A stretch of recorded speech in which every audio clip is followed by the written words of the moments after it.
السلام علیکم دوستو یا پھر ناظرین یا خواتین و حضرات، تو آج ہم جانیں گے ہلاکو خان کی بیٹی کا واقعہ۔ ہلاکو خان کی بیٹی ایک مرتبہ ایک علاقے سے گزر رہی تھی۔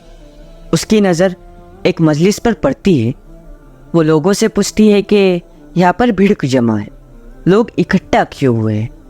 تو جواب آتا ہے کہ ہم ایک عالم صاحب کو سن رہے ہیں۔ تو وہ کہتی ہے کہ عالم صاحب کو میرے سامنے پیش کرو۔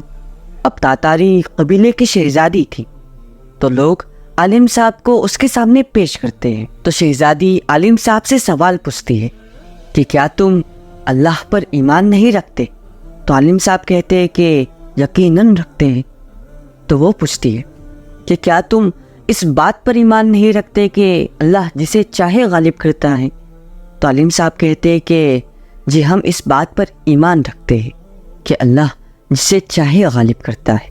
پھر وہ پوچھتی ہے کہ کیا اللہ نے مجھے تم پر غالب نہیں کر دیا؟ تو عالم صاحب کہتے ہیں کہ جی کر دیا۔ پھر وہ پوچھتی ہے کہ کیا یہ اس بات کی دلیل نہیں ہے کہ میں خدا کے نزدیک تم سے زیادہ عزیز ہوں؟ تو عالم صاحب مسکرا کر کہتے ہیں جی نہیں۔ وہ چونک گئی۔ اس نے حیرانی سے پوچھا کیسے؟ اب سوال کرنے کی باری عالم صاحب کی تھی۔ عالم صاحب نے پوچھا کہ کیا تم نے چرواہا دیکھا ہے؟ اس نے کہا کہ ہاں دیکھا ہے۔ پھر عالم صاحب نے پوچھا کہ کیا چرواہا اپنے ریوڑ کے پیچھے کچھ کتے رکھتا ہے؟ تو وہ کہتی ہے کہ ہاں رکھتا ہے۔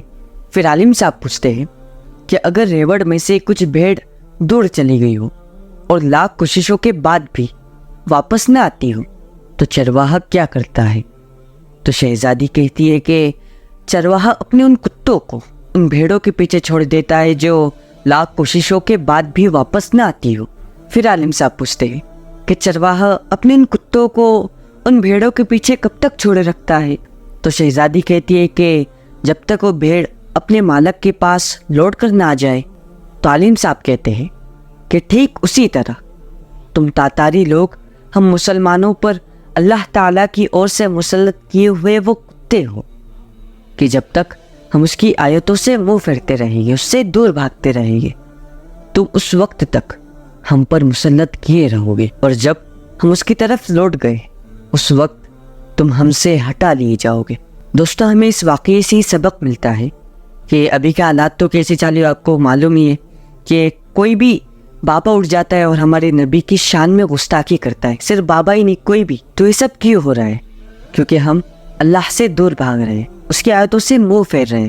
اس واقعے سے ہمیں سبق ملتا ہے کہ ہم آج سے یہ عہد کریں کہ ہم اللہ سے دور نہیں بھاگیں گے، اس کی آیتوں سے منہ نہیں پھیریں گے، اور 5 وقت کی نماز ادا کریں گے، اور آپ صلی اللہ علیہ وسلم کی سنت کو زندہ کریں گے انشاءاللہ۔